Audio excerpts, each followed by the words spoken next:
Hello दोस्तों, नमस्कार। स्वागत है आपके अपने YouTube चैनल पर। शिक्षा विभाग की युक्तियुक्तिकरण संबंधी अतिशय शिक्षकों का जो युक्तियुक्तिकरण किया जाना है, पूरा नियम हेतु निर्देश बनकर के तैयार हो गया है, ड्राफ्ट बनकर के तैयार हो गया है और जल्द ही शिक्षकों का युक्तियुक्तिकरण की प्रक्रिया शुरू हो जाएगी। आप सभी को जानकारी मिल गई होगी दोस्तों कि लगभग 13,000 शिक्षक अतिशेष हैं छत्तीसगढ़ में और जल्द ही इनका एक जगह से दूसरे जगह ट्रांसफर होगी। क्या नियम है, अतिशेष शिक्षक कौन होगा, पूरे जानकारी इस वीडियो पर देखने वाले हैं। उसके पहले दोस्तों, चैनल को अभी तक सब्सक्राइब नहीं किए हैं, सब्सक्राइब करना ना भूलें, क्योंकि समय समय पर इसी तरह का जानकारी आपको मिलती रहेगी। दोस्तों, बहुत बड़ी न्यूज है।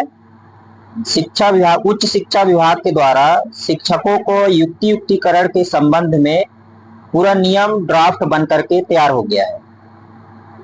तो जल्द ही शिक्षकों का युक्तियुक्तिकरण किया जाएगा और इसके संबंध में निर्देश जारी हो गए। जो महत्वपूर्ण पॉइंट है, महत्वपूर्ण बिंदु है, उन्हीं पर मैं बात करने वाला हूं इस वीडियो पर। तो जो नियम बनाए गए हैं, देखिए, आप सभी को जानकारी पूर्व में होगी, ज्ञात होगी कि सभी जिला शिक्षा अधिकारियों के द्वारा किस स्कूल में कितने पद स्वीकृत हैं, कितने कार्यरत हैं, दर्ज संख्या कितने हैं और कितने शिक्षक अतिशेष हैं की जानकारी मांगी गई थी। उसके अनुसार दोस्तों एक ड्राफ्ट तैयार किया गया है कि प्रत्येक प्राथमिक शाला में कम से कम एक प्रधान पाठक का पद तथा 2 सहायक शिक्षक, उसमें सहायक शिक्षक पंचायत हो सकते हैं या फिर सहायक शिक्षक नगरी, कोई भी हो सकता है। यानी कि किसी भी स्कूल में एक प्रधान पाठक और 2 सहायक शिक्षक के पद स्वीकृत हैं दोस्तों। ठीक है, इतना तो आप समझ लीजिए। अब खास बात यह है कि ऐसे छत्तीसगढ़ में ऐसे बहुत सारे स्कूल हैं जहां पर 10 से भी कम दर्ज संख्या है। ऐसे स्कूलों को मर्ज किया जा रहा है और वहां के शिक्षक को ट्रांसफर किया जाएगा दूसरे स्कूल में। तो इसी से युक्तियुक्तिकरण की प्रक्रिया शुरू की जा रही है। अब यहाँ पर देखिए, कहा जा रहा है कि सेटअप स्वीकृति के समय छात्र 10 संख्या के आधार पर और अधिक पद स्वीकृत किए गए हैं। प्रधान पाठक के पदों को छोड़कर शेष पदों में 50% पद कला के एवं 50% पद विज्ञान के स्वीकृत हैं। वर्तमान में पद स्वीकृत अनुसार संकायवार शिक्षक कार्यरत नहीं है, अतः शिक्षकों का युक्तियुक्तिकरण आवश्यक है। यहाँ पर यह समझ लीजिए कि किसी स्कूल में एक प्रधान पाठक और 2 सहायक शिक्षक होंगे, जिसमें एक कला का होगा दोस्तों और एक विज्ञान का होगा। यदि ऐसे स्कूल जहां पर दोनों कला के शिक्षक हैं या फिर विज्ञान के शिक्षक हैं, तो एक शिक्षक कला वाले को जाना पड़ेगा और एक विज्ञान का शिक्षक आएगा। ठीक है, इसी प्रकार विज्ञान वाले में एक कला का शिक्षक आएगा और दूसरा विज्ञान वाला किसी दूसरे स्कूल में पदस्थ होगा। तो इस प्रकार से युक्तियुक्तिकरण की प्रक्रिया किया जाना है। साथ ही साथ यहाँ पर कहा जा रहा है कि जो राष्ट्रीय स्तर पर है 26 बच्चों पर एक शिक्षक है और छत्तीसगढ़ में जैसा कि जानकारी मिली है कि 21 बच्चों पर एक शिक्षक है। ठीक है, यानी कि जो RTE के तहत है, शिक्षक अधिकार अधिनियम के तहत है कि 30 बच्चों पर एक शिक्षक होनी चाहिए, एक शिक्षक होना चाहिए। तो इस अनुसार यदि जहां पर जिस स्कूल में 30 दर्ज संख्या है, बच्चों की संख्या 30 है, वहां पर एक प्रधान पाठक और 2 सहायक शिक्षक होंगे, जिसमें एक कला के और एक विज्ञान के। तो इतना आप तो समझ गए होंगे यहाँ तक। दूसरी बात है पूर्व माध्यमिक शाला के लिए। यहाँ पर इसमें कहा जा रहा है कि पूर्व माध्यमिक शाला में कम से कम एक प्रधान पाठक का पद तथा 4 शिक्षकों के पद स्वीकृत हैं। दर्ज संख्या के आधार पर अधिक पद भी स्वीकृत किए गए हैं। प्रत्येक शाला में विषयवार पद स्वीकृत किए गए हैं, यथा हिंदी, संस्कृत, उर्दू, सामाजिक विज्ञान का एक पद और अंग्रेजी, गणित एवं विज्ञान का एक पद स्वीकृत है। यानी कि जो हिंदी है, सामाजिक विज्ञान है या फिर उर्दू है, संस्कृत है, उसको एक विषय माना जा रहा है दोस्तों। ठीक है, यानी कि हिंदी वाला सामाजिक विज्ञान भी पढ़ा सकता है, संस्कृत भी पढ़ा सकता है और हिंदी भी पढ़ा सकता है। अब एक शिक्षक ये हो गया, एक अंग्रेजी का शिक्षक होगा, एक गणित का और एक विज्ञान का, यानी कि 4 शिक्षक होंगे मिडिल स्कूल में और एक प्रधान पाठक, यानी 5 पद स्वीकृत हैं। अब दर्ज संख्या की बात तो यहाँ पर यही कहा जा रहा है दोस्तों कि 30 बच्चे, ठीक है, 30 बच्चों पर इस तरीके का होना चाहिए, चाहे वो प्राइमरी स्तर के हो चाहे मिडिल स्तर के हो। अब यहाँ पर जो नियम बनाया गया है अतिशय शिक्षकों का चिन्हांकन के संबंध में, किस प्रकार से चिन्हांकन किया जाएगा, इसको आप समझने का प्रयास कीजिए। तो पहला देखिए, प्राथमिक स्तर में जो अतिशय शिक्षक होंगे वो किस प्रकार से होंगे। पहला पॉइंट है प्रधान पाठक प्राथमिक शाला का युक्ति युक्तिकरण नहीं किया जाएगा। तो ये तो कंफर्म हो गया कि प्रधान पाठक जो होंगे उनका युक्ति युक्तिकरण नहीं किया जाएगा। दूसरा है सहायक शिक्षक। सहायक शिक्षक चाहे पंचायत हो, सहायक शिक्षक चाहे नगरी हो, का युक्ति युक्तिकरण करना होगा। तीसरा है कि सहायक शिक्षक पंचायत भी हो सकते हैं, सहायक शिक्षक नगरीय निकाय के युक्तिकरण के मामले में विकास खंड को इकाई माना जाएगा, किंतु सहायक शिक्षक नगरीय निकाय के लिए संबंधित नगरीय निकाय इकाई मान्य होगा।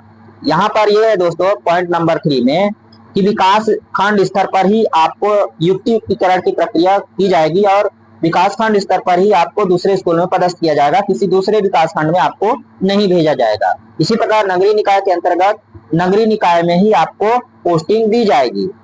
चौथा है प्रत्येक स्कूल के लिए सेटअप स्वीकृत है, इसी अनुसार शिक्षकों को पदस्थापित करना होगा। प्राथमिक शाला के स्वीकृत पदों में से 50% कला के एवं 50% विज्ञान के पद होते हैं। किसी शाला में 2 पद स्वीकृत होने पर एक पद कला के एक विज्ञान का पद माना जाएगा। तीसरा पद स्वीकृत होने पर वह पुनः कला का होगा, इसके बाद भी चौथा पद स्वीकृत होने पर वह विज्ञान का पद होगा तथा इसी क्रम में शिक्षकों का मान्य होगा। मान लीजिए किसी स्कूल में 35 बच्चे दर्ज हैं, तो वहां पर एक प्रधान पाठक और 2 सहायक शिक्षक होंगे, जिसमें एक कला का होगा और एक विज्ञान का होगा। अगर दोनों कला का हो जाएंगे तो एक विशेष हो जाएगा, वहां पर विज्ञान के पद किए जाएंगे। ठीक है, तो यहाँ पर ये बात कही गई है। हालांकि दर संख्या अधिक होने पर शिक्षकों की संख्या भी बढ़ाई जा सकती है। अगला है यहाँ पर सरलता की दृष्टि से वाणिज्य, गृह विज्ञान एवं कृषि में हायर सेकेंडरी परीक्षा उत्तीर्ण सहायक शिक्षक पंचायत या सहायक शिक्षक नगरीय निकाय, कला के अन्य विषयों में हायर सेकेंडरी उत्तीर्ण शिक्षक विज्ञान के शिक्षक माने जाएंगे। यहाँ पर आप समझ गए होंगे कि जो शिक्षक वाणिज्य या गृह विज्ञान या कृषि विज्ञान से हायर सेकेंडरी परीक्षा उत्तीर्ण किए हैं उनको विज्ञान शिक्षक माना जाएगा। अगला है युक्ति युक्तिकरण हेतु सहायक शिक्षक एवं सहायक शिक्षक पंचायत एवं सहायक शिक्षक नगरीय निकाय एक ही संवर्ग में माने जाएंगे। ऐसा मानकर ही सेवा में वरिष्ठ एवं कनिष्ठ शिक्षकों का निर्धारण किया जाएगा। यानी वो बहुत सारे शिक्षक पहले सिविलियन के पूर्व नगरीय निकाय के अंतर्गत कार्यरत थे और बहुत सारे शिक्षक पंचायत विभाग के अंतर्गत कार्यरत थे। अब दोनों को सिविलियन कर दिया गया है तो दोनों का एक ही निर्धारण किया जाएगा, दोनों को एक ही संवर्ग में माना जाएगा, ऐसा कहा जा रहा है।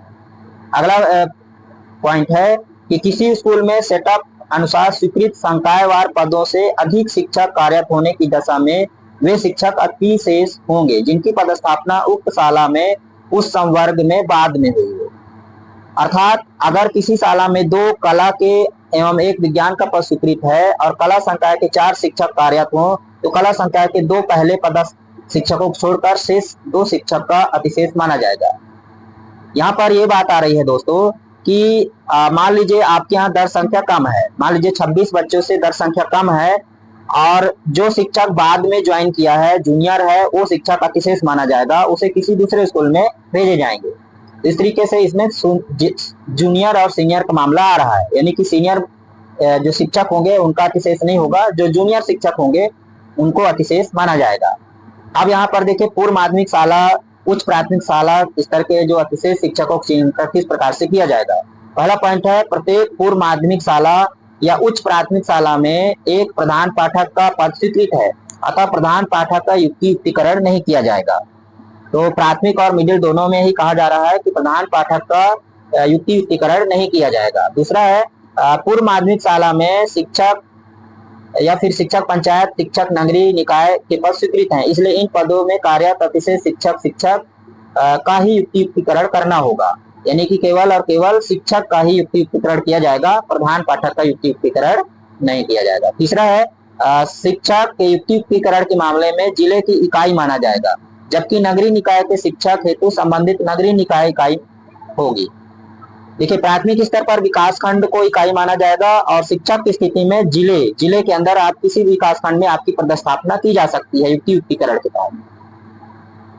अगला पॉइंट है सामान्यतः प्रत्येक उच्च प्राथमिक शाला के सेटअप में प्रधान पाठक पद के अतिरिक्त 4 शिक्षक, जिसमें पंचायत भी हो सकते हैं, नगरीय निकाय के पद स्वीकृत है, जिनमें एक पद हिंदी, संस्कृत, उर्दू, सामाजिक विज्ञान का, एक पद अंग्रेजी का, एक पद गणित का और एक पद विज्ञान का स्वीकृत है।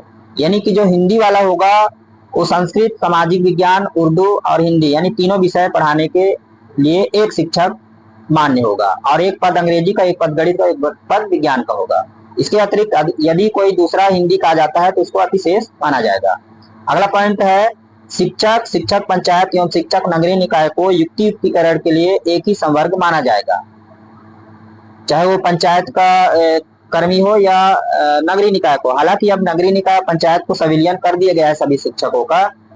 कुछ गिने चुने ही ऐसे शिक्षक हैं या सहायक शिक्षक हैं जिनका संविलियन अभी तक नहीं हुआ है, तो बहुत सारे शिक्षकों का संविलियन कर दिया गया है, तो वो सभी शिक्षक संवर्ग के अंतर्गत आते हैं।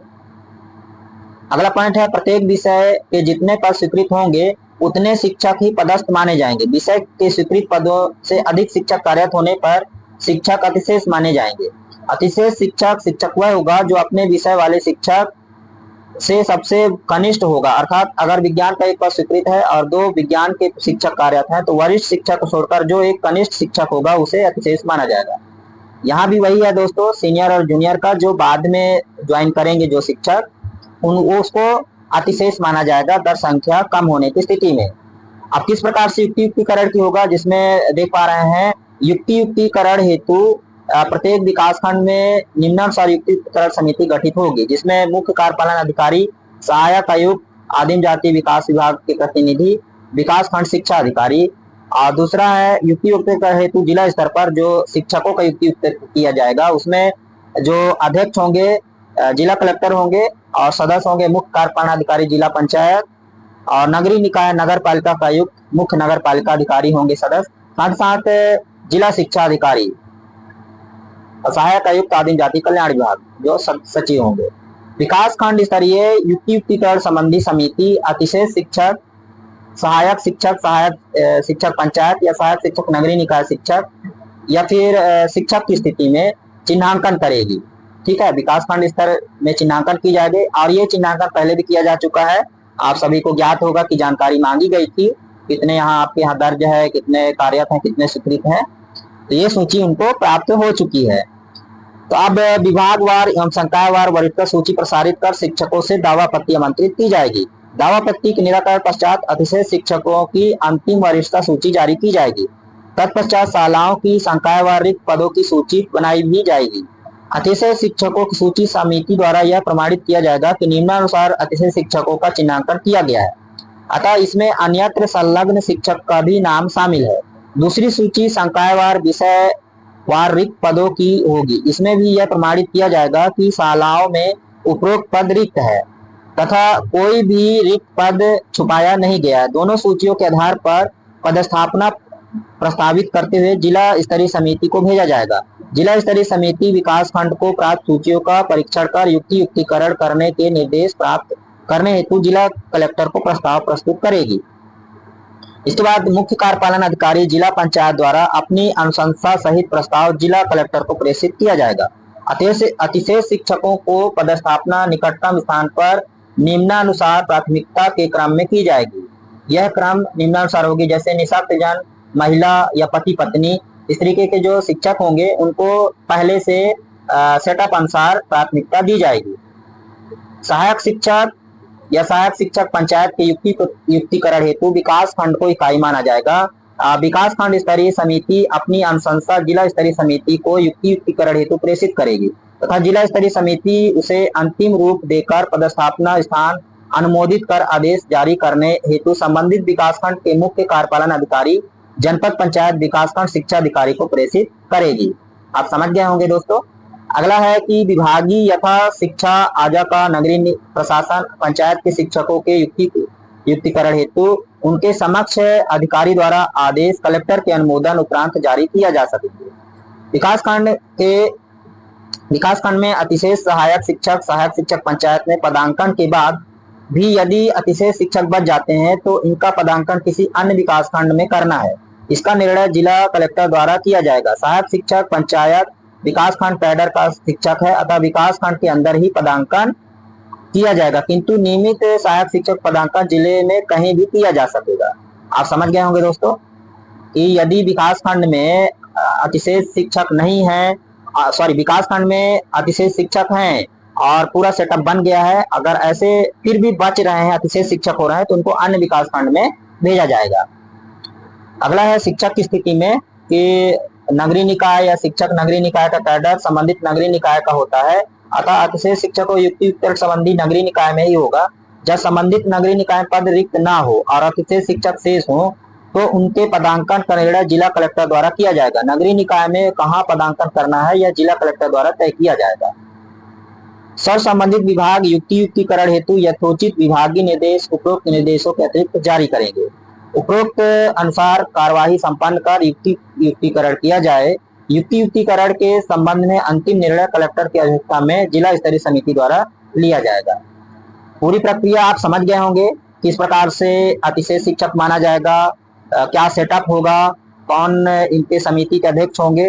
और खास बात यह है दोस्तों कि जिला स्तर या विकासखंड स्तर पर ही युक्तियुक्तिकरण की प्रक्रिया की जाएगी, अन्य जिलों पर आपको नहीं भेजा जाएगा।